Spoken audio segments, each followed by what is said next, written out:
Good morning. My name is Kelsey Sick. I'm a second-year PhD student at Western University, and today I wanted to discuss a research project entitled I Can't Let Them Down, I Need to Know What That Next Step Is, Developing a Body Image Program for Adolescent Girls in Sport.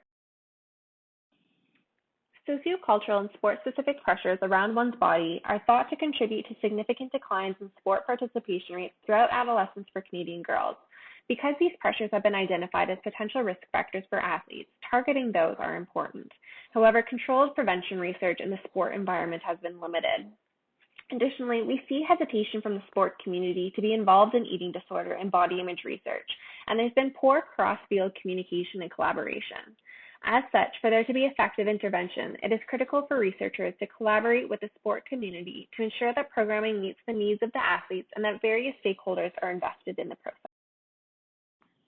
The National Eating Disorder Information Centre, NEDIC, is Canada's leading source of information and support in the field of eating disorders and related issues. Along with the academic community, NEDIC has identified that there's a critical need for comprehensive and inclusive sport-specific resources that demonstrate reduction in body image concerns. Our co-partner research attempts to offer a solution to address the knowledge gap and these concerns. In partnership with NEDIC, we are working on developing an evidence-based and stakeholder-informed program that is free and can be publicly available to the sport community. For today's presentation, however, I will just be discussing the scoping review and stakeholder consultation, which led to the development of guidelines that will be used to inform the development of our proposed program. To meet our first aim, a scoping review was conducted to critically review the existing literature on body image and eating disorder prevention programs among girls in sport. Empirical, peer-reviewed, published research and community-based programming resources were included if they tested or discussed an intervention or programs aimed at enhancing body image indices or preventing disordered eating, and were aimed at girls and women in sport. Literature and resources that met inclusion criteria were analyzed using a 5-step scoping review method. 59 sport stakeholders were also interviewed through focus groups to discuss the features and characteristics of the existing resources and consider strategies for dissemination and implementation of the proposed program.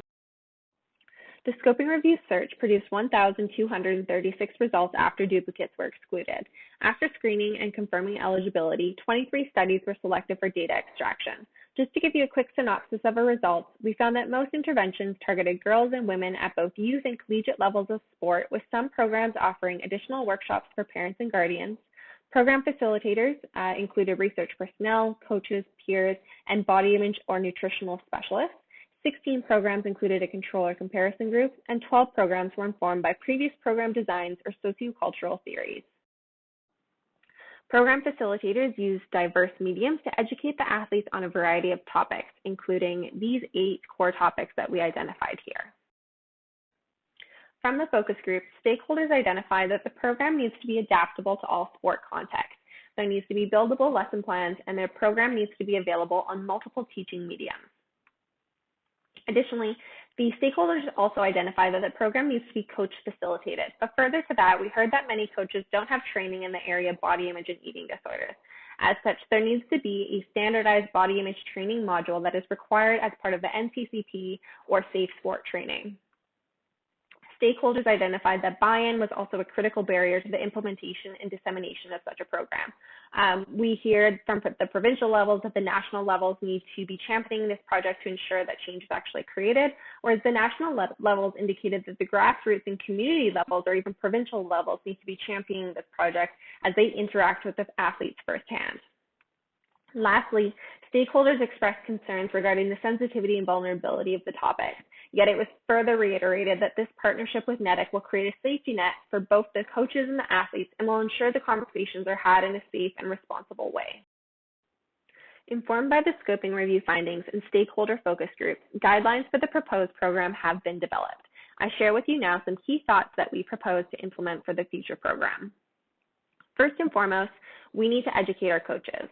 Additional training regarding eating disorders and body image is critical to not only the dissemination and implementation of such a program, but to ensure that there's even awareness of the topics in their sport. We also need to create a body healthy training environment where the athlete's physical and psychological well-being is central to all decisions, recommendations, and requirements regarding their training. We need to disconnect weight and performance, de-emphasize weight change, and encourage healthier avenues for improving performance, such as in their skills.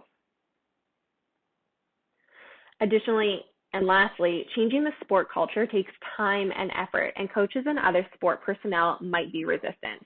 So acceptance that these issues are systemic and organizational change is needed on all levels. This is the first study to draw on a community partnership approach to critically review sport-specific body image interventions and integrate stakeholder perspectives in the development of a sport-specific body image and disordered eating prevention program.